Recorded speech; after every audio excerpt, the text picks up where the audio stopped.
Hello everyone, this is Debashis. আজকে আমি চলে গিয়েছিলাম খিমের দ্য রাধাকৃষ্ণ টেম্পল এই মন্দিরটিতে।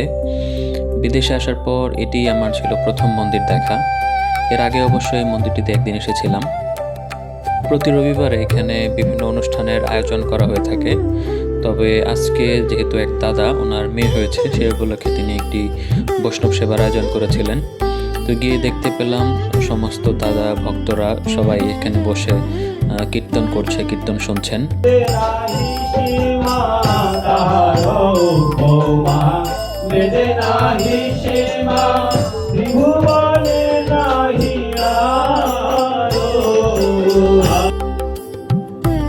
বেশ কিছুক্ষণ কীর্তন চলার পরে এরপর শুরু হয় ভগবানের উদ্দেশ্যে প্রসাদ নিবেদন এবং তার আরতি কীর্তন।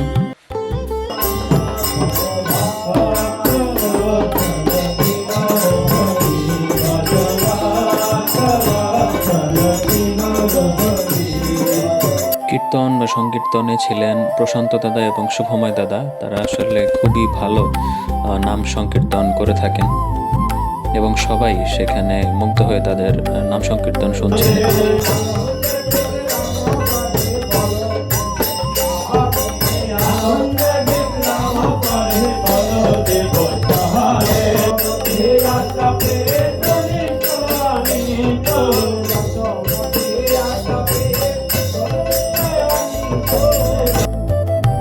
এরপর ভগবানের উদ্দেশ্যে প্রসাদ নিবেদন শেষে ভোগ আরতি কীর্তন শুরু হয়।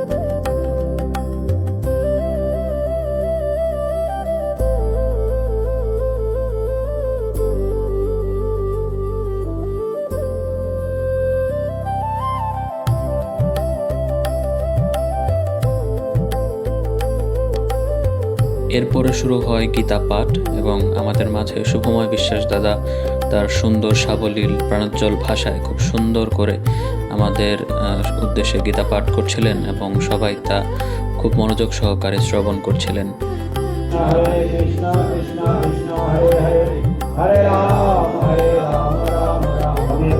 যেসব আচার্যগণ এখানে স্বামী প্রভুপাদ তিনি প্রকট নেই, কিন্তু তিনি আছেন।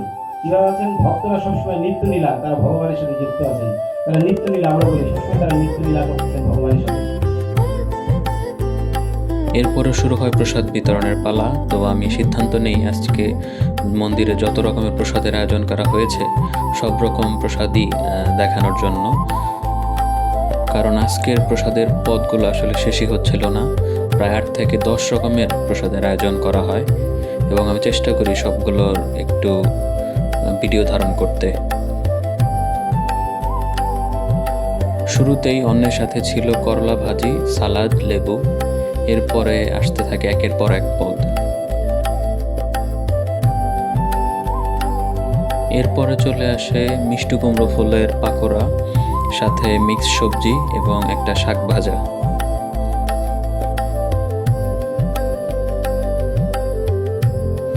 এরপর আরো একটি ভাজি চলে আসে, যেটা ছিল আলু, গাজর এবং আরো কিছু সবজির সাথে সাথে সর্ষে দিয়ে ভাজা।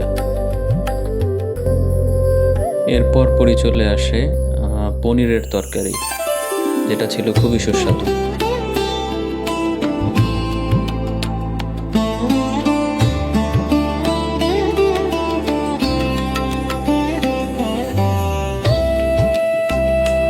এরপর একটা ইউনিক আইটেম চলে আসে, যেটা আসলে আমার কখনো খাওয়া হয়নি। সেটা হচ্ছে মটরশুঁটি, ক্যাপসিকাম এবং বেবি কর্নের একটা কারি, যেটাও খুবই অসাধারণ এবং ইউনিক টেস্ট ছিল।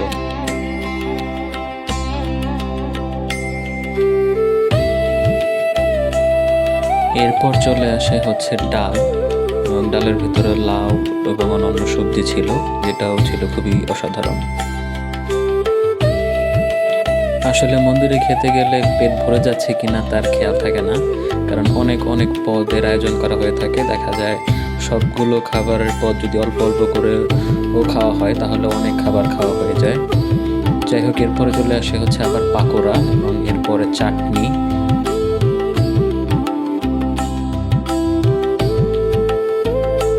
চাটনি খাওয়ার পর পরিমাণ হচ্ছিল মিষ্টি কিছু খাওয়া দরকার। তো আজকেও বেশ কয়েক রকমের মিষ্টান্নের আয়োজন ছিল।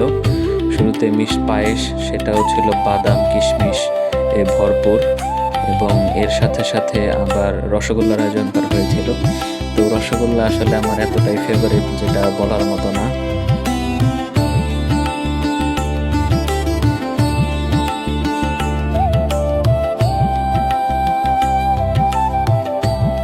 সবশেষে দেওয়া হয় হচ্ছে ফল, এবং আমার আগের দিনের মতো এবারেও বেশ বড় স্ট্রবেরি, কেন যেন তার দিকেই আমার মনটা ছিল, তো সেটাই আমার পাতে পড়ে।